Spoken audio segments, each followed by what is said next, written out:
Hello दोस्तों, आपका स्वागत है अपने यूट्यूब चैनल पर। आज हम 11 जनवरी को हुए सी टेट 2021 पेपर 1 के फुल 30 क्वेश्चंस ईवीएस के करेंगे। तो आपका पहला क्वेश्चन आया था, the most liked food of the people of which of the following two states of our country is idli, vada, dosa, sambar, coconut chutney. हमारे देश के निम्नलिखित दो राज्यों में से किस राज्य के लोगों का सबसे पसंदीदा भोजन इडली, वड़ा, डोसा, सांभर, नारियल की चटनी है। तो आपका ऑप्शन तीसरा सही हो जाएगा, तमिलनाडु, आंध्र प्रदेश। दोस्तों, अगर आपको ये वीडियोस अच्छे लगते हैं तो चैनल को सब्सक्राइब जरूर कीजिएगा, वीडियो को लाइक भी कर दीजिएगा। और अगर आप ऐसी वीडियोस देखना चाहते हैं तो आप इस यूट्यूब चैनल को विज़िट करें। इस यूट्यूब चैनल पर 2021-22 में हुए सी टेट पेपर 1 और पेपर 2 के मैक्सिमम शिफ्टों के सॉल्यूशंस ऑलरेडी प्रोवाइड कर दिए गए हैं। आप इस यूट्यूब चैनल को विज़िट करें और सभी शिफ्टों के सॉल्यूशंस देख लीजिए। आपका सेकंड क्वेश्चन आया था, यदि कोई व्यक्ति सबसे छोटे मार्ग से मुंबई से चंडीगढ़ तक ट्रेन से यात्रा करता है तो ट्रेन के आने की संभावना नहीं है। तो आपका दूसरे का ऑप्शन दूसरा ही सही हो जाएगा, पंजाब। आपका थर्ड क्वेश्चन आया था, एक शिविर में एकत्रित छात्रों के समूह में एक लड़की द्वारा दिए गए निम्नलिखित कथनों पर विचार करें। मैं एक ऐसे शहर से आई हूँ जो एक पहाड़ी क्षेत्र है। हमारे हमारे यहाँ भारी बारिश होती है और बर्फबारी भी होती है। जब बहुत ठंड होती है तो हम धूप में बैठना पसंद करते हैं। हमारे घर पत्थर या लकड़ी के बने हैं। तो आपका थर्ड का ऑप्शन फोर्थ सही हो जाएगा, हिमाचल प्रदेश। आपका फोर्थ क्वेश्चन आया था, the distance between new Delhi station and Kanpur railway station is 432 kilometer. A train starting on 18/12/2021 at 23.45 hours from New Delhi railway station reaches New Delhi railway station on 19/12/2021 at 7.45 hours. The average speed of the train during journey is। नई Delhi railway station और Kanpur railway station के बीच की दूरी 432 kilometre है। एक train 18/12/2021 को नई Delhi railway station से 11:45 बजे शुरू होकर 19/12/2021 को 7:45 बजे नई दिल्ली रेलवे स्टेशन पहुंचती है। यात्रा के दौरान ट्रेन की औसत गति है, तो इसमें आपको एवरेज स्पीड फाइंड करनी थी। तो आपका फोर्थ का ऑप्शन दूसरा सही हो जाएगा, 15 मीटर पर सेकेंड। आपका फिफ्थ क्वेश्चन आया था, निम्नलिखित में से दो जानवरों के एक समूह का चयन करें जहां सामने के दांत जीवन भर बढ़ते रहते हैं, इसलिए उन्हें अपने दांतों को बहुत लंबा होने से बचाने के लिए चीज़ों को कुतरते रहना पड़ता है। तो आपका फिफ्थ का ऑप्शन तीसरा सही हो जाएगा, चूहा और गिलहरी। आपका सिक्स्थ क्वेश्चन आया था, Kannauj is a district which is famous throughout India for its ittar. This district is a part of. Kannauj एक ऐसा जिला है जो अपनी यात्रा के लिए पूरे भारत में प्रसिद्ध है। यह जिला का एक हिस्सा है। तो सिक्स्थ का ऑप्शन आपका फोर्थ सही हो जाएगा, उत्तर प्रदेश। ये तो आंसर सबको ही पता होगा। सेवेंथ क्वेश्चन आया था आपका, sand dunes are found in. रेत के टीले पाए जाते हैं। तो आपका सेवेंथ का ऑप्शन फोर्थ सही हो जाएगा, अबू धाबी एंड अफगानिस्तान। आपका एट्थ क्वेश्चन आया था, Bhopal is due north of Bangalore and Gandhinagar is due west of Bhopal. The direction of Bangalore with respect to Gandhinagar is. Bhopal Bangalore के उत्तर में है और गांधीनगर भोपाल के पश्चिम में। गांधीनगर के संबंध में बेंगलोर की दिशा है। तो यह क्वेश्चन आपका दिशा संबंधित था। तो आपका एट्थ का ऑप्शन सही हो जाएगा, तीसरा, दक्षिण पूर्व, साउथ ईस्ट। आपका नाइन्थ क्वेश्चन आया था, select correct statement from the following about bronze. कांस्य के बारे में निम्नलिखित में से सही कथन का चयन करें। तो आपका नाइन्थ का ऑप्शन तीसरा सही हो जाएगा। यह कॉपर और टिन की मिश्र धातु है। It is an alloy of copper and tin. आपका टेंथ क्वेश्चन आया था, select from the following a match which does not provide the correct way of preservation of the correspondence food items. निम्नलिखित में से एक मैच का चयन करें जो संबंधित खाद्य पदार्थ के संरक्षण का सही तरीका प्रदान नहीं करता है। तो आपका 10th का ऑप्शन दूसरा सही हो जाएगा, दूध पनीर, मिल्क पनीर। आपका 11th क्वेश्चन आया था, in which part of our country the big cone shaped tents used for living are known as rebo and the place in which animals are kept are called lekha. हमारे देश के किस भाग में रहने के लिए उपयोग किए जाने वाले बड़े शंकु के आकार के तंबू को रेबू के नाम से जाना जाता है, और जिस स्थान पर जानवरों को रखा जाता है उसे लेखा कहा जाता है। तो आपका 11th का ऑप्शन 4th सही हो जाएगा, ले एंड लद्दाख, ले और लद्दाख। आपका 12th क्वेश्चन आया था, in our country there are, हमारे देश में केंद्र शासित प्रदेशों की संख्या है। तो आपका 12th का ऑप्शन तीसरा सही हो जाएगा, 8 केंद्र शासित प्रदेश। आपका 13th क्वेश्चन आया था, select from the following a group of 3 states all having their coast on the Arabian Sea. निम्नलिखित में से 3 राज्यों के एक समूह का चयन करें जिसमें सभी तट अरब सागर में स्थित हैं। तो आपका 13th का ऑप्शन पहला सही हो जाएगा, केरल, कर्नाटक, महाराष्ट्र। आपका 14th क्वेश्चन आया था, Chhau is the folk dance form of the common people of. Chhau किस राज्य के आम लोगों का लोक नृत्य है। तो आपका 14th का ऑप्शन तीसरा सही हो जाएगा, ये छत्तीसगढ़ राज्य का है। आपका 15th क्वेश्चन आया था, consider the following statements about the earthworms the true statements are. केचुआ के बारे में निम्नलिखित कथनों पर विचार करें, सत्य कथन है। तो आपका 15th का ऑप्शन 4th सही हो जाएगा, ए, बी और डी। केचुए खेतों में सुरंग बनाते हैं जो हवा और पानी को मिट्टी में आसानी से पहुंचाते हैं। केचुए नीचे खुदाई करके मिट्टी को नरम करते हैं। केचुए की बूंदें मिट्टी में खाद डालती हैं। आपका 16th क्वेश्चन आया था, the advantages of teaching EVS in blended hybrid learning mode are. मिश्रित हाइब्रिड लर्निंग मोड में एवीएस पढ़ाने के फायदे हैं। तो आपका 16th का ऑप्शन तीसरा सही हो जाएगा, ए, बी और डी, ए, बी और डी। छात्र कहीं से भी ऑनलाइन कक्षा में शामिल हो सकते हैं। छात्रों को शिक्षक और साथियों के साथ आमने सामने बातचीत करने का मौका मिलता है। छात्र संबंधित गतिविधियों के साथ अपने ऑनलाइन सीखने को पूरा करने में सक्षम हैं। आपका 17th क्वेश्चन आया था, which of the following is a feature of synchronous online teaching of EVS through video conferencing app. निम्नलिखित में से कौन वीडियो कॉन्फ्रेंसिंग ऐप के माध्यम से ईवीएस के तुल्यकालिक ऑनलाइन शिक्षण की एक विशेषता है। तो आपका 17th का ऑप्शन दूसरा सही हो जाएगा, शिक्षक और छात्र वास्तविक समय में बातचीत करने में सक्षम हैं। आपका 18th क्वेश्चन आया था, स्वाति कक्षा 4th की एक ईवीएस शिक्षिका है। घास, बांस, गुलाब, केला, ताड़ के पेड़ जैसे विभिन्न प्रकार के पौधों का एक वीडियो दिखाती है और अपने छात्रों के साथ सभी पौधों में पत्तियों, तनों, तने और फूलों के साथ पौधों के आकार के बारे में चर्चा करती है। इस विधि का सबसे उपयुक्त उद्देश्य विद्यार्थियों का ध्यान इस ओर आकर्षित करना है। तो आपका 18th का ऑप्शन तीसरा सही हो जाएगा, पौधों की श्रेणी में मौजूद विभिन्नताओं को देखें। Observe variation presents with in the category of plants. आपका 19th क्वेश्चन आया था, भोजन विषय पढ़ाते समय एक ईवीएस शिक्षिका रीता अपने कक्षा 5th के छात्रों से विभिन्न पड़ोसी घरों में खाद्य संरक्षण विधियों का पालन करने के लिए विभिन्न तरीकों के बारे में सर्वेक्षण करने के लिए कहती है। इस सर्वेक्षण के सबसे उपयुक्त उद्देश्य होंगे। तो आपका 20th का ऑप्शन दूसरा सही हो जाएगा, ए, सी और डी। छात्रों को विभिन्न लोगों के प्रति संवेदनशील बनाना, समुदाय के प्रत्यक्ष जानकारी एकत्र करने का अवसर प्रदान करना, समुदाय के साथ बातचीत करने का अवसर प्रदान करना।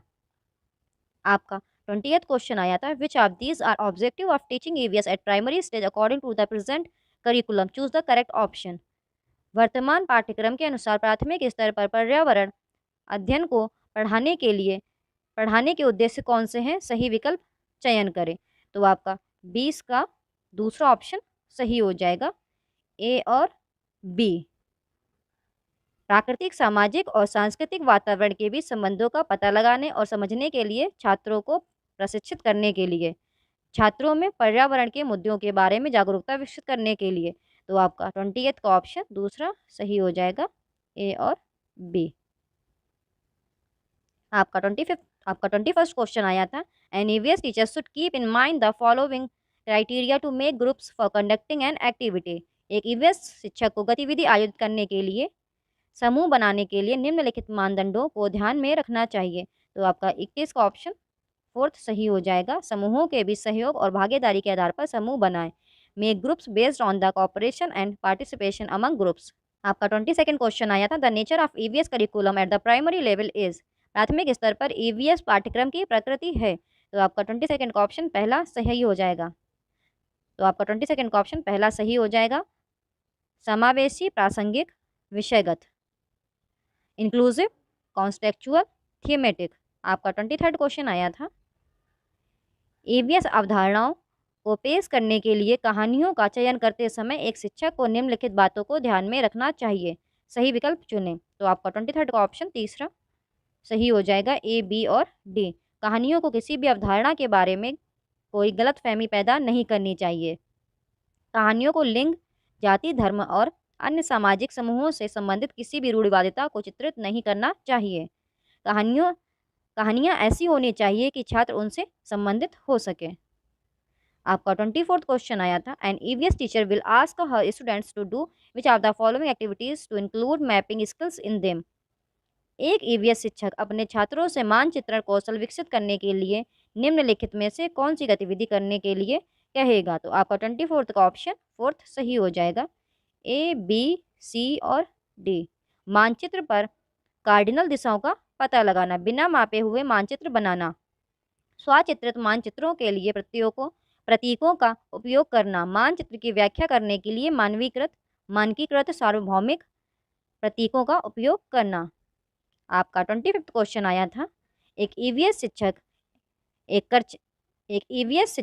एक चर्चा के दौरान बताते हैं कि राजस्थान के गांवों में लोगों ने अपने घर स्थानीय रूप से उपलब्ध सामग्रियों से बनाए हैं, जबकि मुंबई जैसे शहरों में लोगों का घर बनाने के लिए सीमेंट, ईंट, कांच और टाइल जैसी सामग्री खरीदते हैं। इस चर्चा के आकलन के लिए सीखने के परिणाम हैं। तो आपका 25th का ऑप्शन 4th सही हो जाएगा, तुलना और विश्लेषण, कंपेयरिंग एंड एनालिसिस।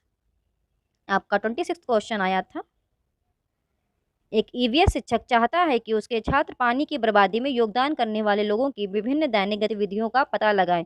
इस उद्देश्य के लिए निम्नलिखित में से कौन सी सबसे उपयुक्त रणनीति है। तो आपका 26 का ऑप्शन 4th हो जाएगा। एक परिवार द्वारा प्रतिदिन उपयोग किए जाने वाले पानी की मात्रा का अनुमान। आपका 27th क्वेश्चन आया था, which of the following is an integral components of environmental education at the primary level. निम्नलिखित में से कौन प्राथमिक स्तर पर पर्यावरण शिक्षा का एक अभिन्न अंग है। तो आपका 27 का ऑप्शन दूसरा सही हो जाएगा, बच्चों का वातावरण। आपका 28 क्वेश्चन आया था, एक ईवीएस शिक्षक के रूप में आप प्राथमिक कक्षाओं के छात्रों के लिए पाठ्य पुस्तक के चयन में किस मानदंड को सबसे महत्वपूर्ण मानेंगे। सही विकल्प का चयन करें। तो आपका 28 का ऑप्शन पहला सही हो जाएगा, ए और डी। पाठ्य पुस्तक में लिंग, जाति, वर्ग और धर्म से संबंधित कोई रूढ़िवादिता नहीं होनी चाहिए। पाठ्य पुस्तक सचित्र और देखने में आकर्षक होनी चाहिए। आपका 29 क्वेश्चन आया था, which of the following resources will be most appropriate to teach gender stereotypes to students of class 5th। कक्षा 5वीं के छात्रों को जेंडर रूढ़िवादिता सिखाने के लिए निम्नलिखित में से कौन सा संसाधन सबसे उपयुक्त होगा। तो आपका 29 का फर्स्ट ऑप्शन करेक्ट हो जाएगा। सदस्यों के बीच काम के आवंटन का पता लगाने के लिए घरों में सर्वेक्षण। आपका 30th क्वेश्चन आया था, as an EVS teacher you have to give details of your students level and proficiency in process skills in his report card, which reporting method will be most appropriate. एक EVS शिक्षक के रूप में आपको अपने छात्रों के स्तर और प्रक्रिया कौशल में दक्षता का विवरण उनके रिपोर्ट कार्ड में देना होगा। कौन सी रिपोर्टिंग पद्धति सबसे उपयुक्त होगी। तो आपका 30th ऑप्शन तीसरा सही हो जाएगा, रेटिंग स्केल्स। अगर आपको ये वीडियो अच्छा लगता है तो मेरे यूट्यूब चैनल को सब्सक्राइब करें, वीडियो को लाइक करें और अपने दोस्तों के साथ शेयर करें। आज हम 11 जनवरी को हुए CTET 2021 पेपर 1 के फुल 30 क्वेश्चन CDP के कंप्लीट करेंगे। तो आपका पहला क्वेश्चन आया था अजर्शन एंड रीजन वाला। तो आपका अभिकथन दिया गया था, एक बच्चे के विकास की प्रगति को कुछ उम्र के अन्य बच्चों के साथ उसके विकास की दर की तुलना करके सटीक रूप से मापा जा सकता है। कारण दिया गया था, पैटर्न और बच्चों के विकास की दर एक समान है और सभी संस्कृतियों में सभी बच्चों के लिए एक समान रहती है। तो आपका फर्स्ट का ऑप्शन फोर्थ करेक्ट हो जाएगा। दोनों ए और आर गलत हैं। आपका सेकंड क्वेश्चन आया था, एक बच्चा फुटबॉल खेलना सीखने से पहले कूदना सीखता है, यह विकास के किस सिद्धांत को दर्शाता है? तो आपका सेकंड का ऑप्शन पहला सही हो जाएगा, सफेलोकॉडल। दोस्तों, अगर आपको ये वीडियोस अच्छे लगते हैं तो चैनल को सब्सक्राइब ज़रूर कीजिएगा, वीडियो को लाइक भी कर दीजिएगा। और अगर आप ऐसी वीडियोस देखना चाहते हैं तो आप इस यूट्यूब चैनल को विज़िट करें। इस यूट्यूब चैनल पर 2021-22 में हुए सी-टेट पेपर 1 और पेपर 2 के मैक्सिमम शिफ्टों के सॉल्यूशंस ऑलरेडी प्रोवाइड कर दिए गए हैं। आप इस यूट्यूब चैनल को विज़िट करें और सभी शिफ्टों के सॉल्यूशंस देख लीजिए। आपका थर्ड क्वेश्चन आया था, which of the following statements about development is not correct? विकास के बारे में निम्नलिखित में से कौन सा कथन सही नहीं है? तो आपका तीसरा करेक्ट हो जाएगा, विकास की दर एक समान और सार्वभौमिक है। आपका फोर्थ क्वेश्चन आया था अजर्शन एंड रीज़न वाला। तो आपका अभिकथन दिया गया था, बच्चे अपनी संस्कृति के अनुसार उचित व्यवहार करने के तरीके अपने मित्र, मीडिया और अन्य स्रोतों से सीखते हैं। कारण दिया गया था, समाजीकरण एक जटिल प्रक्रिया है जो विभिन्न औपचारिक और अनौपचारिक माध्यमों से होती है। तो आपका फोर्थ का ऑप्शन पहला सही हो जाएगा। ए और आर दोनों सत्य हैं और आर ए की सही व्याख्या है। आपका फिफ्थ क्वेश्चन आया था, for child who are in concrete operational stage teachers should.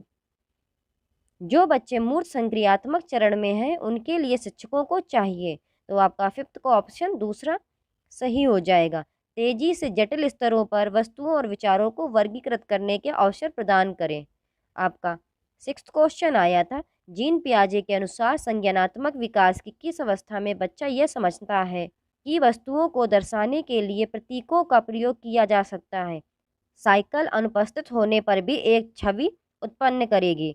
तो आपका सिक्स्थ का ऑप्शन दूसरा सही हो जाएगा, प्री ऑपरेशनल स्टेज। आपका सेवेंथ क्वेश्चन आया था, मानव अपने दम पर 3 अंकों की संख्याओं को जोड़ने के लिए संघर्ष करता है, लेकिन शिक्षा के समर्थन से ऐसा करने में सक्षम है।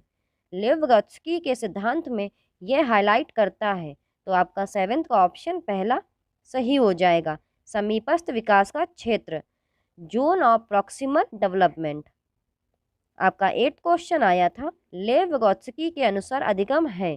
तो आपका 8th का ऑप्शन पहला सही हो जाएगा, ज्ञान के निर्माण की एक सक्रिय प्रक्रिया, an active process of constructing knowledge. आपका 9th क्वेश्चन आया था, आशना अच्छा करती है क्योंकि वह चाहती है कि दूसरे लोग उसे अच्छे के रूप में देखें। लॉरेंस कोलवर्ग के अनुसार वह नैतिक विकास की किस अवस्था में है? तो आपका 9th का ऑप्शन दूसरा सही हो जाएगा, पारंपरिक, कन्वेंशनल। आपका 10th क्वेश्चन आया था, इन प्रोग्रेसिव एजुकेशन, प्रगतिशील शिक्षा में। तो आपका 10th का ऑप्शन पहला सही हो जाएगा, सीखने का एक सामाजिक चरित्र होता है, learning has a social character. आपका 11th क्वेश्चन आया था, एनईपी 2020 एम्फसाइजेस ऑन, राष्ट्रीय शिक्षा नीति 2020 पर बल दिया गया है। तो आपका 11th का ऑप्शन पहला सही हो जाएगा, लचीली बहुस्तरीय गतिविधि आधारित शिक्षा। आपका 12th क्वेश्चन आया था, हार्वर्ड गार्डनर द्वारा प्रस्तावित इंटरपर्सनल इंटेलिजेंस में निम्नलिखित में से कौन सा विवरण फिट बैठता है? तो आपका 12th का ऑप्शन तीसरा सही हो जाएगा, दूसरों के इरादे और इच्छाओं को समझने की क्षमता। आपका 13th क्वेश्चन आया था, विगोत्स्की रचनावाद में डैश एक महत्वपूर्ण भूमिका निभाते हैं। तो आपका 13th का ऑप्शन पहला सही हो जाएगा, भाषा, लैंग्वेज। आपका 14th क्वेश्चन आया था, which of the following tools should a teacher use to assess children's learning? बच्चों के सीखने का आकलन करने के लिए शिक्षक को निम्नलिखित में से किस उपकरण का उपयोग करना चाहिए?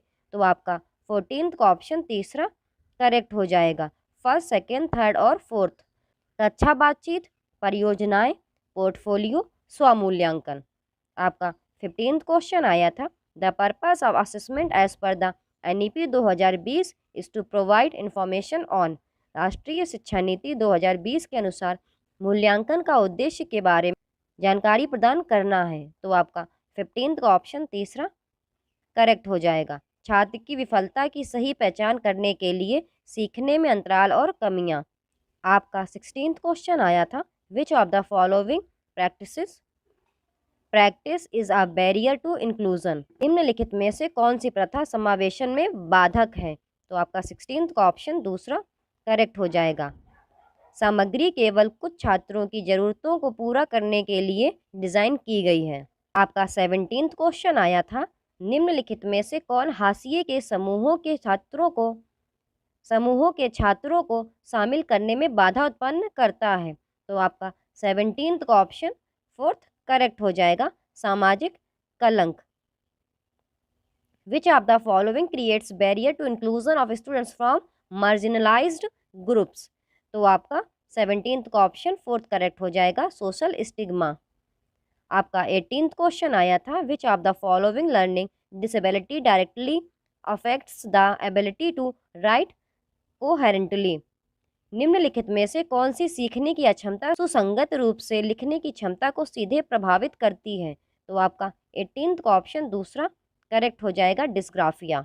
आपका 19th क्वेश्चन आया था, निम्नलिखित में से कौन सा अभ्यास श्रवण शिक्षार्थियों के सफल समावेश में बाधा उत्पन्न करेगा। तो आपका 19th का ऑप्शन फोर्थ करेक्ट हो जाएगा, सत्रीय कार्यों के लिए मौखिक निर्देश दें।